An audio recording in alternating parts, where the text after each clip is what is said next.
Diemžēl ar Ēriku ir jāpārtrauc sadarbība. Viņš ir atsūtījis vēstulīti ierakstīto, jā, kuru viņš pats līdz galam nav izlasījis, bet parakstījis. Ir ļaundarīši parādījušies, jā.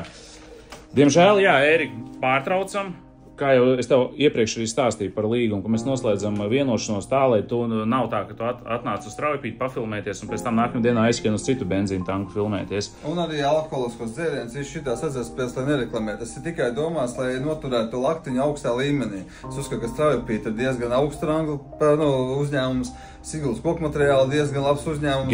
Geitliņi, visur, kur Ēriks ir bijis, Kārbiņā ir sācis visu to. Bet visur, kur Ēriks ir bijis, visi tie uzņēmumi ir kvalitatīvi uzņēmumi. Respektīvi, tas līgums, es biju īstenībā Edgaram ieteicu līgumu. Edgars pat negribēja taisīt. Saku, uztais to līgumu, lai Ēriku neviens cits neizrauj ārā un nepalaiž uz aparātiem, uz visām šitām. Jā, man uz aparātiem rakstīja, gribēja, lai Ēriks reklamē kazino, jā? Jā, mēs esam pret to, un tāpēc mēs mēģinām turēt tādu līmeni, lai viss būtu patiešām forši un kvalitatīvi. Un tad vispār cita man ar Ēriku bija pirmie video manējie. Nu, kad es sāku pats, es tik tako agrāk nefilmējos. Un tad pirmie video man bija ar Ēriku, man tādi viškas humīgi. Jā, Ērik, jā, es tev teicu, tev viss dzīvē sanāks, ja tu nenoķersi zvaigžņu slimību, bet, diemžēl, tu esi viņu noķēris. Tev ir savarvējuši cilvēciņi. No malas redzēju, viņam raksta, tev neko nedod, tu tur visu dari, tu pacēlis Kārbiņu. Mēs esam viens otru pacēlis. Pirms Kārbiņas, pirms 2 gadiem Ēriku jau neviens īsti nezināja. Es viņu nezināju noteikti, un visi apkārt mani čomiņi arī nezināja. Kārbiņā mēs viņu pacēlām, viņš mūs cēl, mēs viens ar otru labi gājām uz priekšu. Un patlīdzībām viņa Fordiņā, es nemaldos, man bija pie Dīdī Tāmīt, viss sakalkulēt apmēram pie 3000 eiro mēs bijām ieguldījuši tajā Fordiņā. Visas restorāni, visas ēšanas, apģērbi, tāpat ik pa laikam tiek kaut kāds finansējums viņš iedots. Tur ir diezgan lielas investīcijas, veiktas laiks, ko esam veltījuši viņam.